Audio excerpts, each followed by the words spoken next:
Bagaimana antena dan pemancar berfungsi?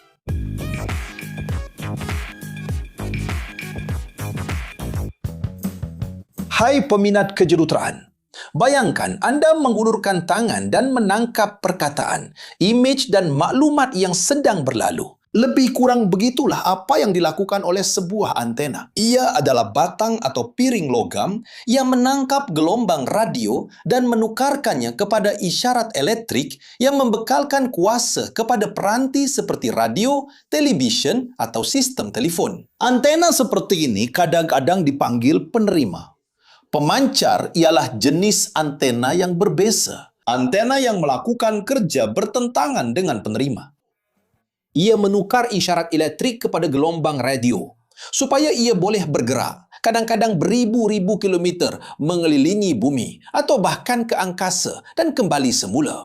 Itulah sebabnya antena dan pemancar adalah kunci untuk hampir semua bentuk telekomunikasi moden. Tetapi bagaimana antena berfungsi? Katakanlah Anda adalah ketua sebuah stesen radio dan Anda ingin menyiarkan program Anda ke seluruh dunia.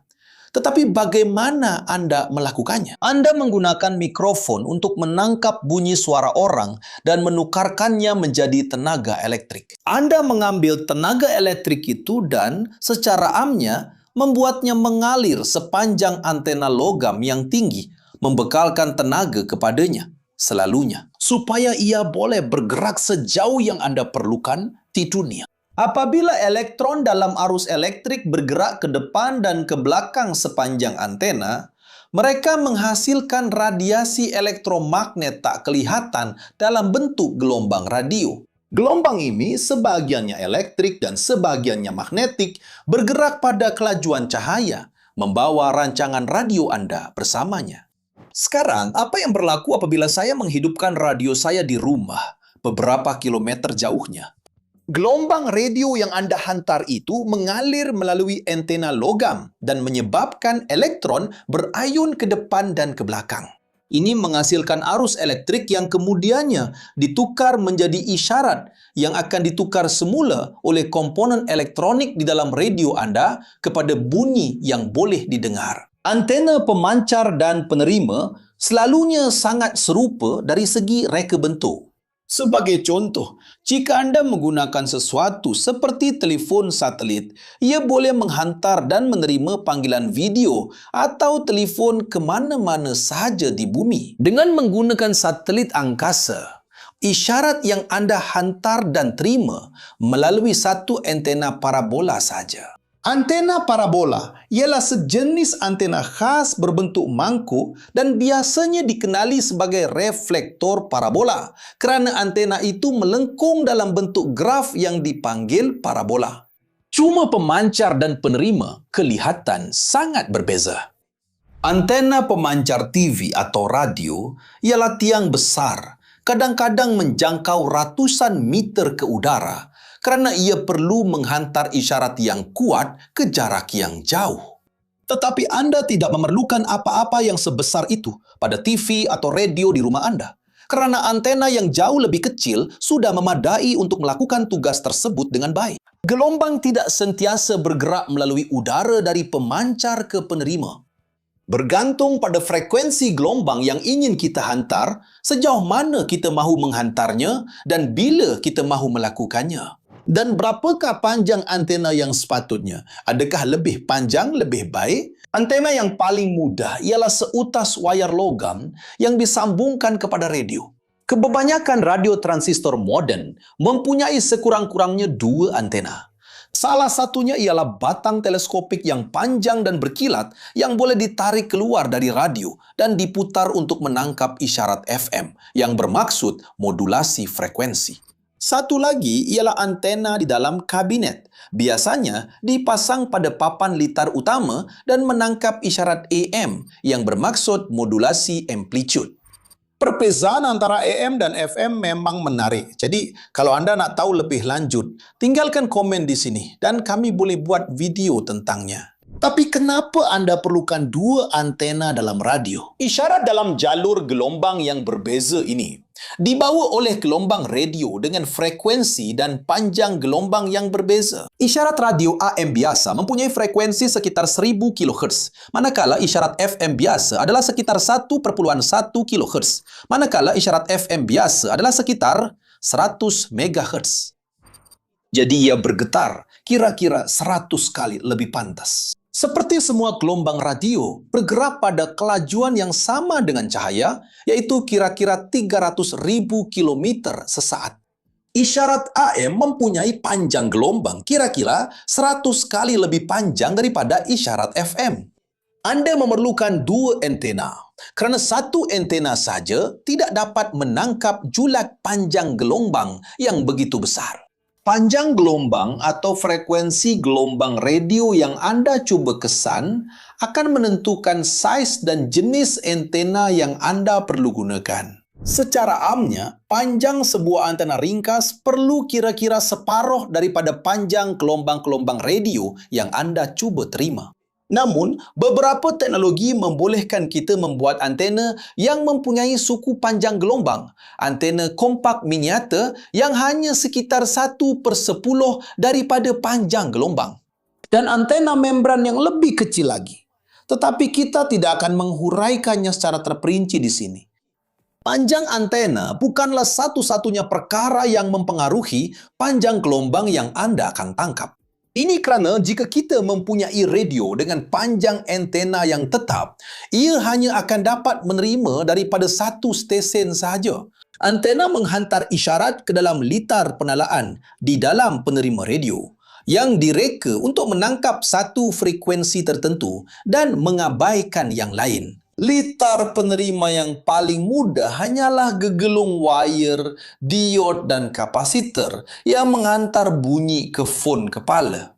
Litar itu bertindak balas atau beresonans pada frekuensi yang anda tetapkan dan menolak frekuensi yang lebih tinggi atau lebih rendah daripada itu. Dengan melaraskan nilai kapasitor, anda boleh mengubah frekuensi resonan. Dan inilah yang menala radio anda ke stesen yang berbeza.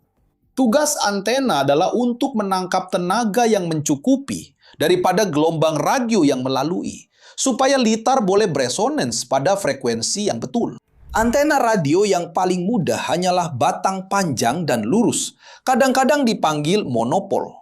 Banyak antena TV dalaman berbentuk dipol, iaitu batang logam yang dibahagikan kepada dua bahagian dan dibengkokkan secara mendatar, sehingga ia kelihatan seperti seseorang yang berdiri dengan tangan terhulur secara mendatar. Antena TV luaran yang lebih canggih mempunyai beberapa dipol seperti ini yang disusun sepanjang batang sokongan utama. Reka bentuk lain termasuk gelu, dawai bulat, dan sudah tentu antena parabola.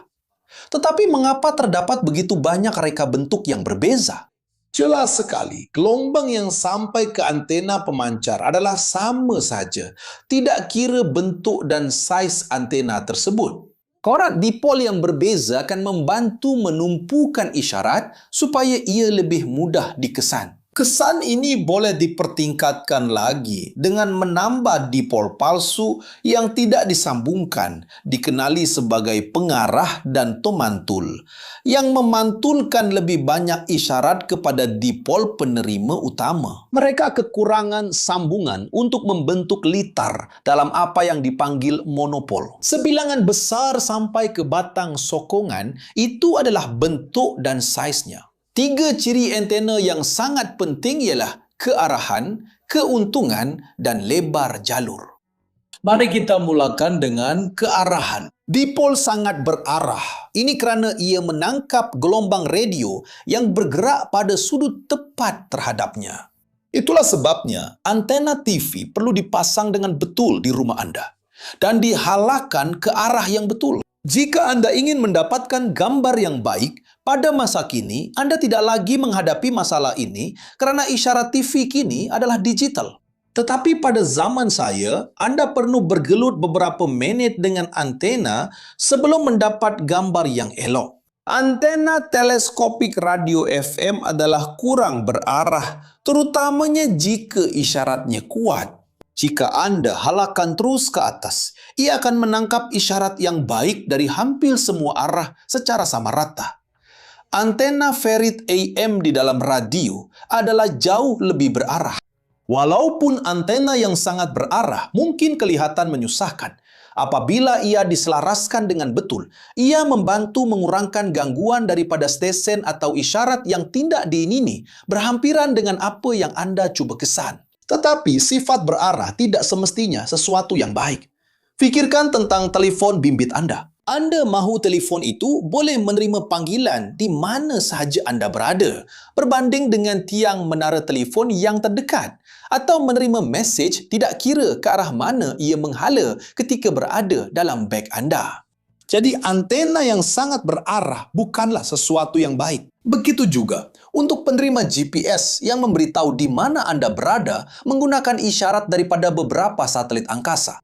Oleh kerana isyarat datang dari satelit yang berbeza di tempat yang berbeza di langit, sekali lagi antena yang sangat berarah tidak akan berguna.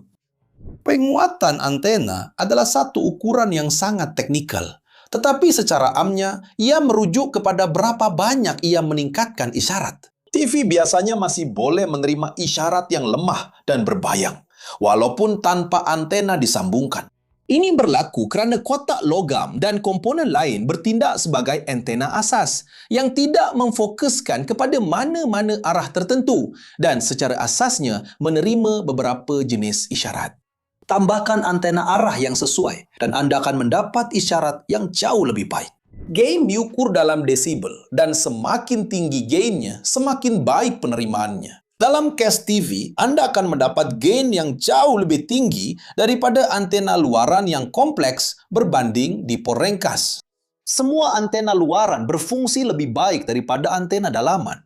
Dan antena yang dipasang pada tingkap serta di atas set TV mempunyai gain yang lebih tinggi dan berfungsi lebih baik daripada antena terbina dalam. Manakala lebar jalur sesuatu antena ialah julat frekuensi atau panjang gelombang di mana ia berfungsi dengan berkesan. Semakin besar lebar jalur, semakin luas julat gelombang radio yang anda boleh tangkap. Ini berguna untuk sesuatu seperti televisyen, di mana anda mungkin perlu menangkap banyak isyarat yang berbeza, tetapi jauh kurang berguna untuk komunikasi melalui telefon bimbit atau satelit, di mana semua yang anda perlukan dan minati hanyalah satu siaran gelombang radio yang sangat spesifik dalam jalur frekuensi yang agak sempit. Jika anda sudah sampai di sini dan suka dengan video ini, jangan lupa untuk melanggan jika belum berbuat demikian. Tekan butang suka dan aktifkan loceng pemberitahuan.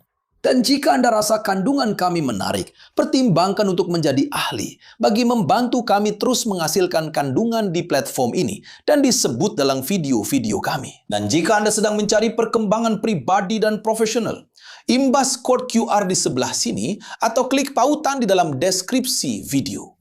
Untuk mendapatkan akses kepada pelbagai peluang untuk membangunkan pelbagai kemahiran yang akan membezakan anda dalam kerjaya anda. Jadi, jenis antena apa yang anda ada di rumah? Pernahkah anda bergelut dengan TV anda untuk mencari isyarat? Tinggalkan komen di sini kerana saya ingin tahu. Di sebelah sini ada dua pilihan video menarik yang anda perlu tonton untuk mengembangkan pengetahuan anda dan meneroka rasa ingin tahu anda. Dan jika anda ingin menyokong kami, tinggalkan like anda, langgan saluran ini dan aktifkan loceng pemberitahuan serta pertimbangkan untuk menjadi ahli saluran. Itu sahaja pencinta kejuruteraan. Salam mesra dan jumpa anda di video seterusnya.